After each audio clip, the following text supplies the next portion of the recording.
Mga kabisnes naming minamahal, makikisuyo po kami. Naglalambing po kami sa inyo. Kung maaari po sana ay pakisuportahan natin Analisa Reality Vlog. Analisa Reality Vlog. Hello mga babayan, magandang buhay, Merry Christmas po sa inyo at welcome po sa aking YouTube channel, Analisa Reality Vlog. Maraming salamat po muli unang-una sa ating Panginoon dahil nandito pa rin tayo ngayon, magpapasko na at tuloy ang buhay. Thank you Lord dahil sa kalakasan na binibigay niyo sa aming lahat. At maraming salamat din po sa aking mga supporters, viewers, yung mga nagsishare at saka like dito po sa aking mga reaction video at ng mga nagko-comment, maraming salamat po. God bless po sa inyong lahat. At ngayon, bibigyan ko po ng ipagpapatuloy ko po or itutuloy ko yung aking reaction dito kay Bong at saka kay Mylene. Yung sa part 2, di ba nagkumprontahan na sila. Then ngayon po, itutuloy ko na nga itong nangyari ngayon kila Bong. Lahat tayo, question mark doon sa credibility ng pagtanggap ni Mylene kay Bong. Kasi, alam naman natin yung dati may pagsisinungaling dito si Mylene sa mga nangyari sa kanya, si Mylene 1. Tayo naman ang hangarin lang natin bilang taga-suporta kay Bong, yung mga nagmamahal sa kanya at nakakaalam sa kanyang mga pinagdaanan nung nakaraan, bago siya natagpuan ng kabisnes hanggang ngayon, ayaw lang naman natin na masaktan ulit si Bong. Siyempre gusto natin na maging masaya naman siya kasi sa tanang buhay niya lumaki siya na mag-isa lang. Maagang nawalan ng magulang na kinagis na niyang inampun lang siya pero tatay niya pala yung yung nag-ampun doon. So na tawag dito, nirahan siya sa kalsada nung nawala na yung mga magulang niya.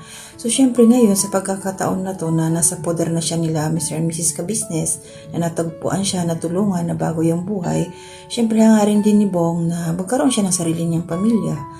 So ito ngayon, nandyan si may pangalawa na naman. Although mga kababayan, mga kabisnes, kalingap, matagal nang magkakilala to sila Bong at saka si Mylene 1 para dun sa mga baguhan po. Mahigit 1 taon na. So nung unang nag-meet sila, nang sumama si Bong nung pumunta doon sa unang tinitirahan ni Mylene at ng pamilya niya, makikita naman talaga doon na sila, parang akala mo matagal na magkaibigan, naging magkasundo sila kaagad. So by the way, kunting papiyaw lang mga kabisnes para sa mga baguhan. Ito po si Ate Mylene 1. Ngayon na nakikita ninyo na possible sila nga ang ikasal ni Bong, ay dati po siyang padjak driver, sika driver po. So single mother po siya. Nung time na yon is bali 4 yung anak niya pero isa pa lang ang may asawa. Tapos ngayon meron pa siyang 3 mga bata pa. Yung bunso niya siguro mga 6 years old. Yun. So, ito na nga. Nung time na nagkita nga sila ni Bong, para silang matagal lang magkaibigan hanggang sa, hanggang nakarating na confine.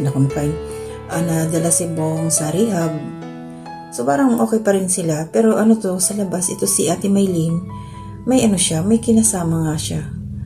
Tapos, ito nga sa katauhan ni Budoy. Pero, naging din, magulo din yung pagsasama nila. Kasi mga kababayan, tinulungan naman to talaga si Mylene. May mga supporters, tapos sila ka-business para magnegosyo. Kaya lang, nagplakda. Hindi siya marunong humawak ng business. Back to zero, nawala yung negosyo niya. Tapos, may kasi siya mga ka-business, may pagka-sinungaling. Hindi natin masabi kung nagsasabi siya ng totoo. So, katulad niyan ngayon, itong part 1 nila ni Bong. So, pag tinanong siya ni Mr. and Mrs. Kabisnes, hindi talaga siya makadiretso ng sagot. So, malinaw mga kabisnes dito na yung nagmamahal lang sa ngayon ay si Bong kay Mylene. So, sana hindi niya masaktan si Bong, di ba? Kasi yun lang naman ang gusto natin bilang nagmamahal at nagkasusuporta rin kay Bong. Huwag niya saktan si Bong. Yung totohanan lang yung huwag niyang lokohin. Kasi alam ko, maraming nagkokomento na talagang baka yung pera lang ni Bong, yung gusto ni Mylene para may bubuhay sa pamilya niya. Mga kababayan, huwag na tayo magplastikan. Possible na yun ang makikita talaga natin. Totoo yun. Kasi sa hirap ng buhay ngayon, single mom si Mylene. So, namamasukan lang siya. Magkano yung kilo ng bigas? So, magkano yung sinisweldo niya? Ilan ang pinapakain niya? magbabayad siya ng bahay, kuryente.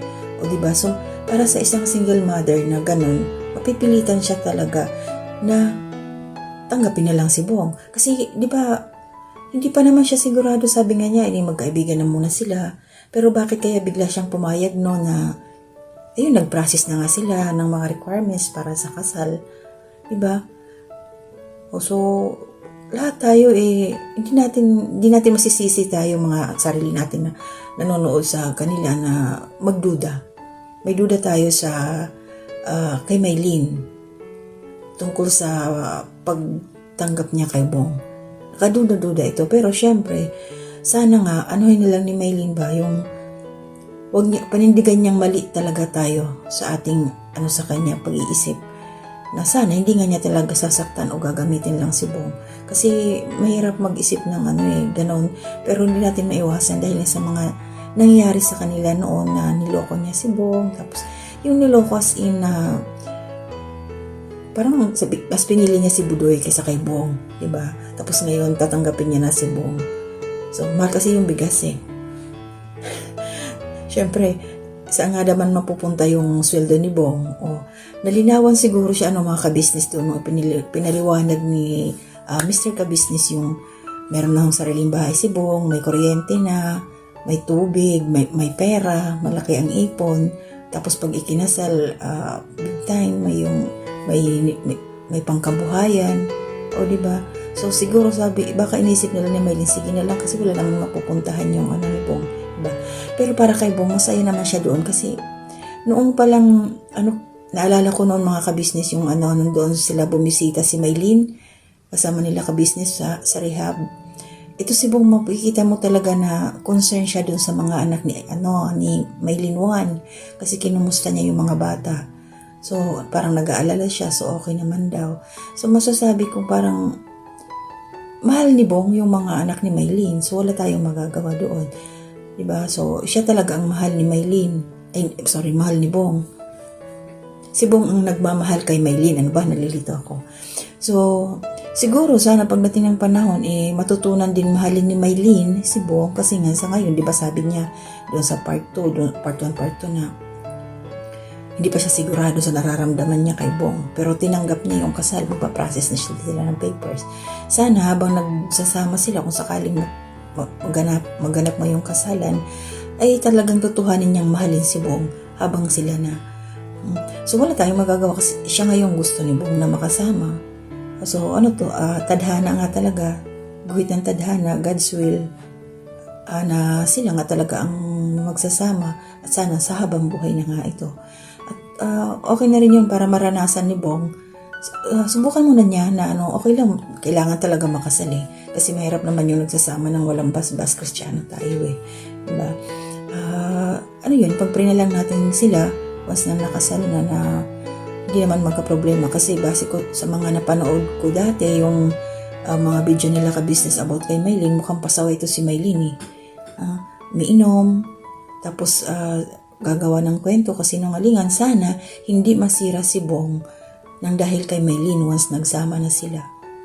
Diba? Kasi may tapos sabi pa nga ni Mr. Ka-business once na nakasal na ito sila Maylene at saka si Bong.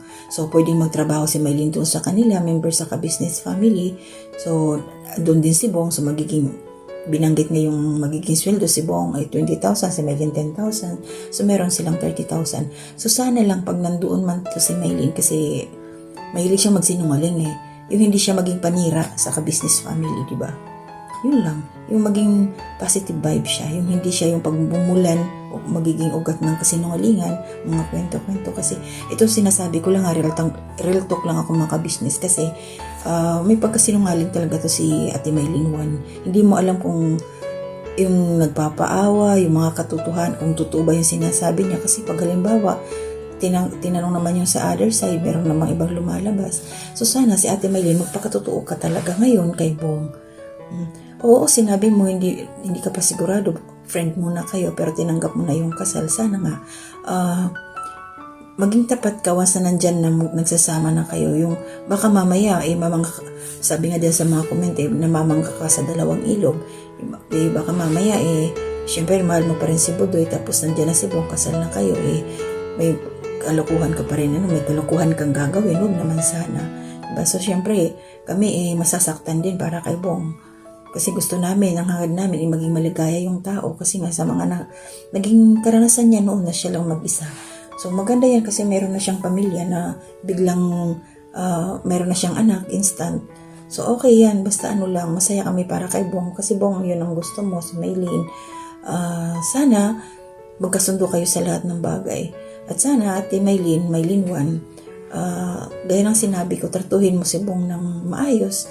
Yung huwag mo siyang may papahiya kasi nakita ko talaga yung paghampas mo sa kanya na parang pwede mo namang hindi gawin yon kasi kita sa camera Parang baka dumating yung panahon na rerendahan mo si Bong, yung ikaw na masusunod, under mo siya. Kasi nangyari na yan dati sa kay Kuya Budoy, di ba? Na gusto kong hiwalayan pero ayaw mo. May mga kung ano-ano pa kayong ginawa, nag-away kayo. Huwag naman sana dumating na mag-away kayo ni Bong, nabugbugin mo siya. Sabay ganun So magmahalan lang kayo. Negatibo kami sa ganitong part dahil nga wala yung doubt namin sa katapatan mo kay Bong. Parang hindi ako kampante. Sana maging totoo ka talaga. Yun lang naman. Na hindi mo saktan si Bong, hindi mo siya lokohin. Kasi yung happiness ni Bong, siyempre masaya rin kami na taga-suporta sa kanya kung masaya si Bong. Mas lalong-lalo na yung ka-business family. Siyempre ayaw din nilang maging maagrabyado si Bong. Pero yung nangyari ngayon, para kang instant na yan yung biglaan, yung now na talaga walang pinalipas na pagkakataon ng ka-business family. So, inaasikaso na pinaprocess na yung papel ninyo. At sana walang maging problema habang nagpa-process kayo. At matuloy na yung kasal ninyo para naman maging masaya ito si Bong. Lang naman yung gap ng edad ninyo. Mas matanda ka lang naman ng 1 taon sa kanya So, halos dikit lang kayo. So, sana magkasundo. Magkasundo kayong parehas. Wala kang problemahin siguro kay Bong kasi alam mo naman na mabait naman yung tao. Sinabi na rin ni Mr. Ka-Business yan. So kung magka-problema man sa'yo, magagaling yun. Kasi si Bong, kumbaga, susunod lang yan siya Susunod siya. Pero wag mong masyadong higpitan, wag mong masyadong rendahan. Baguhin mo siya na hindi gumawa ng yung vision niya na mawala. At saka basta yung sinabi ko, huwag ka rin mag-jamming, baka mamaya kayong dalawa magiinuman, so bagsak na yung katawan ni Bong. So bumalik yung dating katawan niya nung nasa rehab siya nung paglabas niya, yun ang aming masaya kami doon na makita ang maging maayos na si Bong. Diba? Sana ikaw ngayong maging liwanag sa buhay ni Bong. So happy kami sa inyo, congratulations. At antayin namin yung araw ng inyong kasal. So, gabayan kayo ni Lord. Hanggang dito na muna mga ka-business. Maraming salamat sa inyong suporta. Maylene, hindi kita dinadown, pero ini-encourage kita na mahalin mo si Bong. Huwag mo siyang gamitin. At huwag kang magpa-plastic, huwag kang magsisinungaling. Maging tapat ka lagi. Huwag kang gagawa ng kwento na wala namang katotohanan. Basta laging totoo lang kahit masakit. Always tell the truth no matter it hurts, di ba? So, kahit masakit pa yan, basta katotohanan, sabihin mo lang. Huwag kang gagawa ng kwento. Na pagdating ng araw, ipagsisisihan mo din. Mahalin mo lang si Bong, masaya kami na doon. So, gabayan tayong lahat ni Lord. Merry Christmas po. Hanggang dito na muna mga ka-business. Maraming salamat. Hanggang sa muli po ng aking mga reaction video. At maraming salamat sa mga nakasuporta.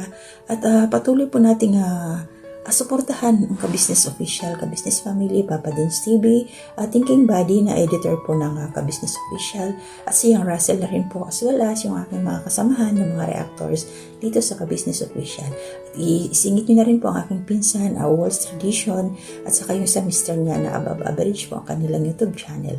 So maraming salamat muli. Merry Christmas. Thank you po.